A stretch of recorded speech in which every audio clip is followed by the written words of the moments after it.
اس کے بعد پرسوں اس سے باقاعدہ ملاقات کروں گا اور دیکھوں گا کہ اس کی طبیعت ٹھیک ہوئی ہے کہ نہیں۔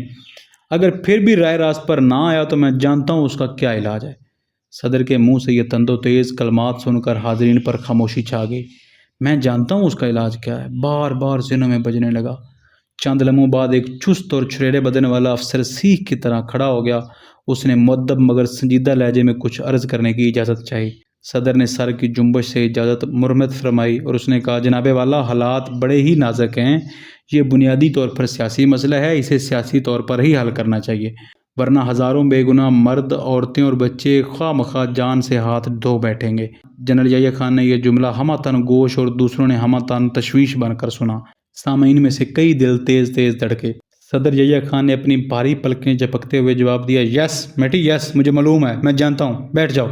مٹی بیٹھ گئے۔ کچھ عرصہ بعد مٹی کو اس جرأت رندانہ کی پاداش میں فرائض سے سبکدوش کر دیا گیا۔ تھوڑی دیر بعد اجلاس ختم ہو گیا۔ ڈھاکہ میں صدر کا یہ آخری فوجی اجلاس تھا۔ اس کے بعد وہ اپنے سیاسی کاموں میں لگ گئے۔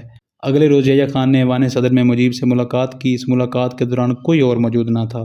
باہر سے دیکھنے والوں کا خیال تھا کہ یہ سابقہ اعتماد کی بکھری ہوئی دھجیوں کو جوڑنے کی ایک کوشش ہے۔ یحییٰ خان نے اس ملاقات کے دوران محسوس کیا کہ مجیب اب انتخابات سے پہلے والا مجیب نہیں۔ اب یہ جناب کی ہاں میں ہاں ملا کر دل جوئی حاصل کرنے کی بجائے احتیاط اور سرد مہری سے کام لے رہا ہے۔ یوں معلوم ہوتا تھا وہ دل کی بات کھل کر زبان پر نہیں لا رہا۔ صدر کو یہ نیا مجیب الرحمان دریافت کر کے ضرور تعجب ہوا ہوگا۔ یہ امر حیران کن ہے کہ لیڈروں کی تیز حساسیت سے متعلق تو مشہور ہے کہ وہ لان میں اگتے ہوئے گھاس کی آواز بھی سن سکتے ہیں، مگر یحییٰ خان کو گھاس میں چھپا ہوا یہ پورا سانپ ایک سال نظر نہ آیا۔ در حقیقت ماہ مارچ کے پہلے پندرواڑے میں حالات نے جو رخ اختیار کیا اور یحییٰ خان نے انہیں جس طرح خراب ہونے کا موقع دیا، اس کے بعد گفت و شنید اور صلاح مشورے کے امکانات خاصے کم ہو چکے تھے۔ اب جناب مجیب یہ سمجھنے لگے تھے کہ پورے صوبے پر میرا قبضہ ہے، میں یہ اقتدار یحییٰ خان کو کیوں لٹاؤں، اور یحییٰ خان یہی سوچتے تھے کہ میں پورے ملک کا سربراہ اور چیف مارشل ایڈمنسٹریٹر ہوں، میں رضاکارانہ طور پر صوبے میں مجیب کی حاکمیت کیسے تسلیم کر لوں۔ شیخ صاحب اسی صورت میں مغربی پاکستان سے آنے والے مہمان کی بات مان سکتے تھے جب وہ 6 نکات پر مبنی آئین پر سات کرنے کو تیار ہوں، لیکن یحییٰ خان ایسے آئین کی تائید کر کے اپنے بیس کو تباہ نہیں کرنا چاہتے تھے۔ 17 مارچ کو یحییٰ خان اور مجیب کے درمیان بات چیت کا ایک اور دور ہوا، جس میں دونوں جانب سے ماہرین اور مشیر بھی موجود تھے۔ طرفین نے اپنا اپنا نقطہ نظر بڑی وضاحت سے پیش کیا، مگر سمجھوتے کی کوئی صورت پیدا نہ ہوئی۔ عوامی لیگ کے ماہرین نے اپنے نقطہ نظر کی حمایت میں وزنی دلائل تیار کر رکھے تھے، مگر صدر اور ان کے مشیروں کو قائل نہ کر سکے۔ اجلاس تعطل کا شکار ہو گیا۔ اجلاس کے بعد مجیب الرحمان اپنی سفید کار پر سیاہ جھنڈا لہرائے ایوان سے باہر نکلے تو منتظر اخبار نویسوں نے انہیں روک لیا۔ میں وہیں موجود تھا، مگر مجیب اتنے بے قرار اور جنونی کیفیت میں تھے کہ انہوں نے میری وردی کا نوٹس نہ لیا۔ میں ان کے بائیں بازو کے پاس کھڑا ان کا چہرہ پڑھتا رہا۔ ان کا چہرہ راکھ کی طرح تھا، ہونٹ شدت جذبات سے پھڑک رہے تھے اور بدن کانپ رہا تھا۔ میں مشرقی پاکستان کے سب سے با اثر لیڈر کا یہ حال دیکھ کر گھبرا گیا۔ میں نے سوچا اس دندناتے شیر کی کھال میں یہ طوفان بلا وجہ نہیں آ سکتا، ضرور ہم کسی عظیم المیہ کے دوراہے پر کھڑے ہیں۔ اخبار نویسوں نے ان سے چٹ پٹ کئی سوال کر ڈالے، مگر وہ ہاں ہاں نہ نہ جیسے مختصر جواب دے کر دھان منڈی اپنے گھر کی طرف چل دیے۔ اخبار نویس ان کے پیچھے ان کے مکان کی طرف بھاگے۔ میں برگد کے درخت تلے اکیلا رہ گیا۔ ڈھلتے سورج کی وجہ سے سائے طویل ہو چکے تھے۔ ایوان صدر کا آہنی دروازہ کھٹ سے بند ہو گیا۔ ان کی جھریوں سے صرف سنتری کی سنگین دکھائی دے رہی تھی۔ چھاونی آ کر پتہ چلا کہ مذاکرات کے نتائج معلوم کرنے کے لیے میجر جنرل خادم راجہ جنرل ٹکا خان کے پاس گئے، مگر ٹکا خان بھی لا علمی کا اظہار کرتے ہوئے اس نے کہا، خادم میں بھی مذاکرات کے متعلق اتنا ہی جانتا ہوں جتنا تم۔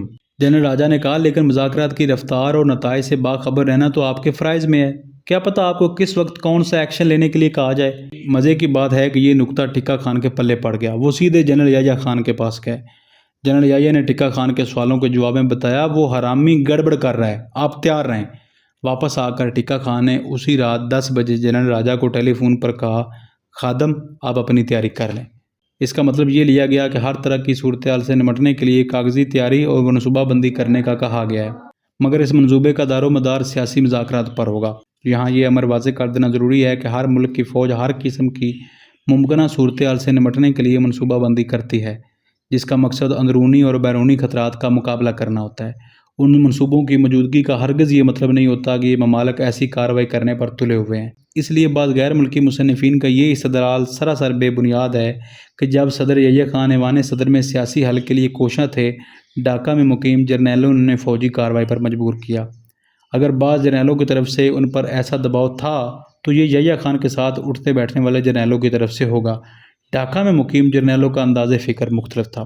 اسی طرح میں بعض غیر ملکی صحافیوں کے ان الزامات کو بھی بعید از حقیقت سمجھتا ہوں کہ یحییٰ خان نے ڈھاکہ میں مذاکرات کا صرف اس لیے ڈونگ رچا رکھا تھا کہ ان کے جرنیلوں کو فوجی کارروائی کی منصوبہ بندی اور تیاری کے لیے وقت مل سکے۔ میں ذاتی طور پر جانتا ہوں کہ مذاکرات کے درمیان تو کیا، مجیب الرحمان کے 25 روزہ 1 مارچ سے 25 مارچ تک دور میں کوئی بھی فوجی کمک ڈھاکہ نہیں بھیجی گئی اور نہ ہی فوجی کارروائی کی منصوبہ بندی میں 10 دن لگے۔ میں ابھی عرض کرتا ہوں کہ یہ منصوبہ کب، کہاں اور کتنے وقت میں تیار ہوا۔ 18 مارچ کو صبح کے 10 بجے ہوں گے کہ میجر جنرل راؤ فرمان علی GOC خادم راجہ کے دفتر میں تشریف لائے اور فوجی کارروائیوں کی منصوبہ بندی کرنے لگے۔ انہوں نے اس بنیادی مفروضے پر اتفاق کیا کہ 1 مارچ سے رونما ہونے والے حالات نے ثابت کر دیا ہے کہ امن و امان قائم رکھنے کے لیے پہلے سے جو منصوبہ بیلٹز کے نام سے تیار پڑا تھا وہ بیکار ہو چکا تھا، کیونکہ اس منصوبے کا بنیادی مفروضہ یہ تھا کہ بنگالی عوام ہمارے ساتھ ہیں اور صرف چند سرپیروں سے نمٹنا ہے۔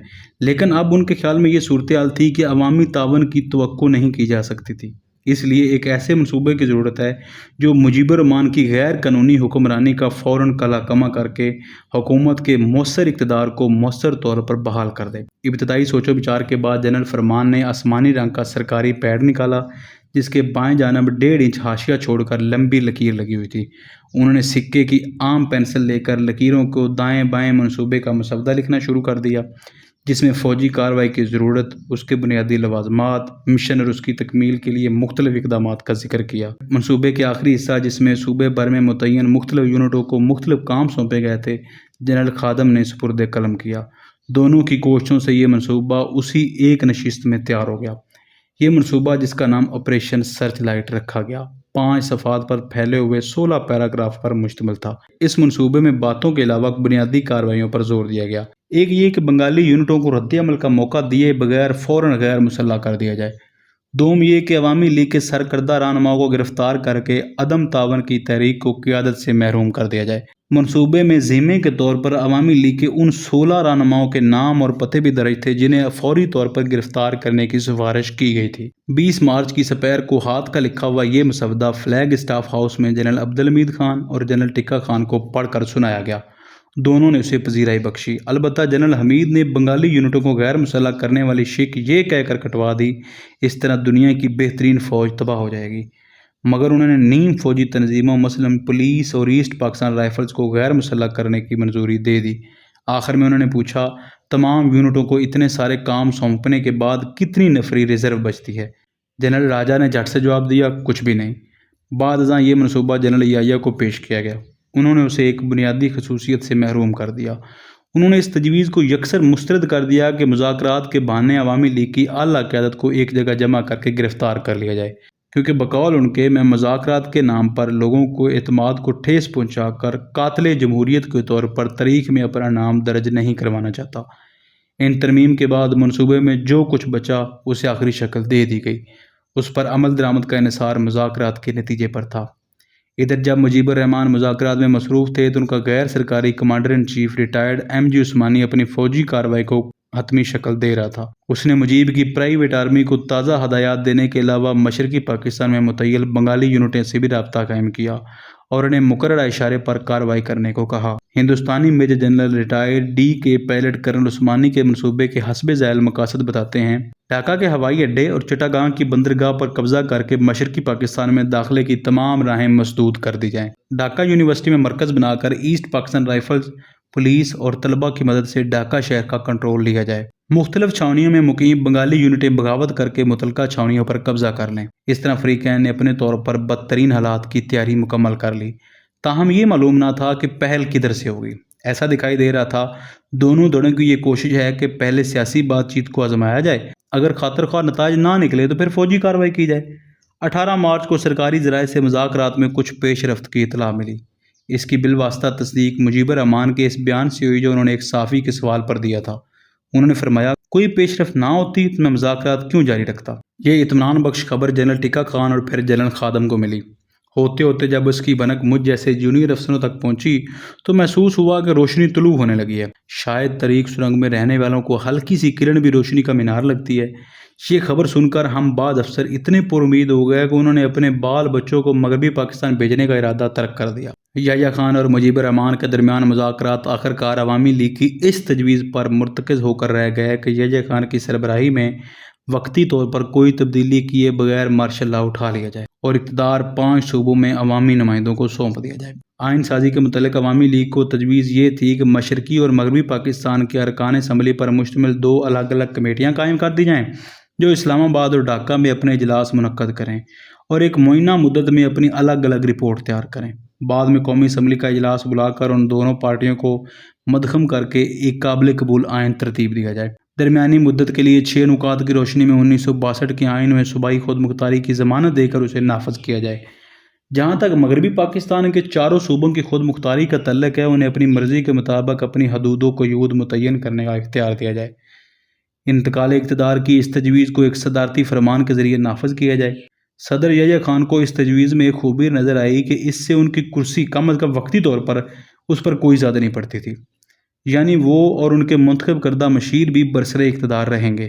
مذاکرات میں جس امید یا روشنی کا اوپر ذکر آیا، غالباً اس کا پس منظر بھی یہی تجویز تھی اور اس پر یحییٰ خان کا خوشگوار رد عمل تھا۔ لیکن اس تجویز کا سنگین پہلو یہ تھا کہ مارشل لا اٹھانے کے بعد یحییٰ خان کی حکومت کے لیے کوئی قانونی بنیاد باقی نہیں رہ جاتی تھی۔ اس نکتے کو یا تو یحییٰ خان سمجھے نہیں یا اسے جان بوجھ کر پہلو طے کر گئے۔ انہوں نے مجیب الرحمان کو یقین دلایا کہ اگر بھٹو کو اس تجویز پر کوئی اعتراض نہ ہوا تو اسے تسلیم کر لیا جائے گا۔ ذوالفقار علی بھٹو ان دنوں کراچی میں بیٹھے ڈھاکہ مذاکرات کا جائزہ لے رہے تھے۔ انہوں نے اس سے قبل یحییٰ خان کو اس مضمون کا ایک تار ارسال کیا کہ اگر PPP سے بالا کوئی مذاکرات کا فیصلہ کیا گیا تو اس پر عمل نہیں ہو سکے گا۔ یحییٰ خان اور مجیب کے درمیان مذاکرات کی روشنی میں بھٹو کو پیغام بھیجا گیا کہ وہ ڈھاکہ تشریف لائیں۔ انہوں نے جواب دیا، میں پہلے ہی اپنا نقطہ نظر صدر پر واضح کر چکا ہوں۔ یحییٰ خان کے لیے مشکل یہ پیدا ہو گئی کہ ادھر جناب مجیب بھٹو کو منہ لگانے کے لیے تیار نہ تھے کیونکہ ان کے خیال میں بنگالیوں کے قتل و خون کا ذمہ دار بھٹو تھا، اور ادھر بھٹو نے یہ شرط عائد کر دی تھی کہ وہ صرف اسی صورت میں ڈھاکہ آئے گا کہ مجیب الرحمان اس کے ساتھ مذاکرات کے لیے آمادہ ہو۔ جب ٹیلی ویژن اور ٹیلی پرنٹر کے ذریعے بھٹو کو ڈھاکہ آنے پر آمادہ کیا جا رہا تھا تو میں حسب عادت ڈھاکہ پریس کلب گیا، جہاں ایک کہنا مشق صحافی مسٹر حسین سے ملاقات ہوئی۔ اسے مجیب کا قرب حاصل تھا۔ اس نے کہا، جہاں تک ہمارا تعلق ہے بھٹو کی کوئی اہمیت نہیں، ایک بار ہم یحییٰ خان کو قائل کر لیں تو بھٹو کو منانا ان کا کام ہوگا، اور اگر بھٹو ان کی بات نہیں مانتا تو پھر یحییٰ خان جانے اور بھٹو۔ وہ بیچارہ اس بات سے بے خبر تھا کہ یحییٰ خان بھٹو کے خلاف کسی قسم کی کارروائی نہیں کر سکتے تھے۔ پریس کلب سے واپسی پر میں روزنامہ دی پیپل کے دفتر میں رکا۔ صحافتی معیار سے گرا ہوا یہ اخبار فوج کے خلاف زہر اگلنے میں سب سے آگے تھا۔ وہاں میری ملاقات عوامی لیگ کے 3 بیرسٹروں سے ہوئی جنہوں نے موجودہ سیاسی بحران میں فوج کی نیت کے بارے میں مجھ سے جرا شروع کر دی۔ اگر میرا حافظہ جواب نہیں دے رہا تو ان میں سے ایک کا نام شہاب الدین تھا۔ اس نے کہا، کیا آپ یہ محسوس نہیں کرتے کہ جو فوج اپنے خون سے ملک کا دفاع کرتی ہے اس پر حکمرانی کا بھی حق رکھتی ہے؟ میں نے عرض کیا، ہرگز نہیں، ہم تو خلوص دل سے سمجھتے ہیں کہ ہمارا کام سرحدوں کا دفاع کرنا ہے۔ اگر یہ درست ہے تو عوام کے نمائندوں کو اقتدار کیوں نہیں منتقل کرتے اور عوامی لیگ کا مسودہ عین کیوں نہیں مان لیتے؟ اسے منظور یا نامنظور کرنا تو صدر کا یا پھر سیاستدانوں کا کام ہے، اس میں فوج کے عام افسروں اور سپاہیوں کا کوئی دخل نہیں، میں نے جواب دیا۔ دوسرا بیرسٹر جو سفید قمیض اور سیاہ فریم والا چشمہ پہنے ہوئے تھا بات کو آگے بڑھاتے ہوئے کہنے لگا، میری تجویز یہ ہے کہ آپ عوامی لیگ کے آئین کو آزما کر دیکھیں۔ اگر آپ کے اندیشے درست ثابت ہوں تو واقعی ملک کی سالمیت کو خطرہ لاحق ہونے لگے تو آپ اسے فوراً منسوخ کر دیں۔ آپ کے پاس تب بھی تو یہ دلیل ہوگی کہ آپ قومی سلامتی کی خاطر یہ اقدام کر رہے ہیں۔ میں نے جواب دیا، میں اس بات کا قائل نہیں کہ آئین کو تسلیم کر کے بعد ازاں منسوخ کر دیا جائے۔ میں تو سمجھتا ہوں کہ آئین ایک ایسی مقدس دستاویز ہے جسے منظور کرنے کے بعد ہمیشہ قائم و دائم رکھنا چاہیے۔ بیرسٹر تنظر بولنے، واہ میجر صاحب، فوج نے کب سے آئین کے تحفظ کا ٹھیکہ لے لیا؟ 10 سال میں 2 آئین منسوخ کر کے آج آپ ہمیں اس کے تقدس کا سبق دینے لگے ہیں۔ تیسرا بیرسٹر ابھی بحث میں الجھنے کے لیے پر تول رہا تھا تو میں نے گھڑی دیکھی اور اس معلومات افزا گفتگو سے اپنی محرومی کا گلہ کرتے ہوئے اٹھ کھڑا ہوا۔ میں نے اخبار کے مدیر سے اجازت چاہی اور چھاؤنی چلا گیا۔ چھاؤنی میں سیدھا گھر جانے کی بجائے میں نے آفیسرز میس میں جھانکا جہاں کھانے کے بعد چند افسر بیٹھے ٹیلی ویژن دیکھ رہے تھے۔ حسب معمول ٹی وی پروگرام عوامی لیگ کی عدم تعاون کی تحریک کی بھرپور عکاسی کر رہا تھا۔ پرجوش لڑکے اور لڑکیاں گلا پھاڑ پھاڑ کر آزادی کے نغمے الاپ رہے تھے۔ مجھے دیکھتے ہی یہ افسر شہر کی تازہ خبر سننے کے لیے میری طرف متوجہ ہوئے۔ میں نے انہیں بیرسٹروں والا واقعہ سنایا، جسے تڑپ کر کیپٹن چودھری بولے، صدر صاحب بلا وجہ معاملے کو طول دے رہے ہیں، ان کے حکم کی دیر ہے، فوج کی ایک کمپنی بنگالیوں کو سیدھا کر دے گی۔ بھٹو اور ان کے ساتھی 21 مارچ کو ڈھاکہ پہنچے۔ عوامی لیگ نے بنگلہ دیش کے مہمانوں کے استقبال کی ذمہ داری اٹھائی اور حفاظتی اقدامات سمیت پورے انتظامات اپنے ذمہ لے لیے۔ البتہ فوج کو احساس تھا کہ آڑے وقت عوامی لیگ کا بندوبست قابل اعتماد ثابت نہ ہوگا اور بالآخر انہی کو یہ ذمہ داری سنبھالنا پڑے گی۔ چنانچہ فوج نے بھی مغربی پاکستان سے آنے والے وفد کے متبادل انتظامات کر لیے۔ حسب توقع جلد ہی عوامی لیگ کا بندوبست ناکام ہو گیا، ہر طرف افراتفری مچ گئی اور بھٹو اور ان کے ساتھیوں کی حفاظت کے لیے فوج کو آگے بڑھنا پڑا۔ بھٹو سب سے پہلے صدر یحییٰ خان سے ملے، جنہوں نے مجیب الرحمان سے اپنے مذاکرات کے بارے میں پی چیئرمین کو مطلع کیا۔ بھٹو کا رد عمل ان کی کتاب دا گریٹ ٹریجڈی میں ملتا ہے۔ وہ صفحہ 41 میں لکھتے ہیں، میں نے 2 کمیٹیوں کی تجویز کے بارے میں اپنے رفقا کو مطلع کیا۔ انہوں نے اپنے خدشات کا اظہار کرتے ہوئے مشورہ دیا کہ میں اس تجویز کو نہ مانوں، کیونکہ اس میں پاکستان کے 2 لخت کرنے کے جراثیم موجود ہیں۔ مسٹر بھٹو نے اپنی صفائی میں جو دلیل دی ہے، اس کی تصدیق کہیں سے نہیں ہو سکی۔ اس لیے یہ کہنا مشکل ہے کہ یحییٰ خان، مجیب الرحمان اور ذوالفقار علی بھٹو کے درمیان مذاکرات صرف بھٹو کی حب الوطنی کی وجہ سے ناکام ہو گئے۔ مستقبل کے مورخ کو تاریخ کے اس اہم موڑ کے لیے کئی مزید شہادتیں اکٹھی کرنا ہوں گی۔ تعطل کے انہی دنوں 23 مارچ کا سورج طلوع ہوا۔ یوم پاکستان عموماً قرارداد پاکستان، تحریک پاکستان اور استقلال پاکستان کے پس منظر میں منایا جاتا ہے، مگر اس روز ڈھاکہ میں کچھ اور ہی منظر تھا۔ عوامی لیگ نے اسے یوم مزاحمت کے طور پر منایا۔ عوامی لیگ کے چند کارکنوں نے قومی پرچم جلا ڈالا، قائد اعظم کی تصویر پھاڑ ڈالی اور ان کا پتلا بنا کر نظر آتش کر دیا۔ پاکستان کی یہ نمائندہ علامتیں ختم کرنے کے بعد انہوں نے آزاد بنگلہ دیش کا پرچم لہرایا اور مجیب الرحمان کی تصاویر جگہ جگہ آویزاں کر دیں۔ ریڈیو اور ٹیلی ویژن نے ٹیگور کا مشہور نغمہ سنار بنگلہ قومی ترانے کے طور پر نشر کیا۔ اس حرکت کو محض چند انتخاب پسند طلبہ کی شرارت پر معمول نہیں کیا جا سکتا تھا۔ اس کارروائی میں مجیب الرحمان بھی شامل تھے۔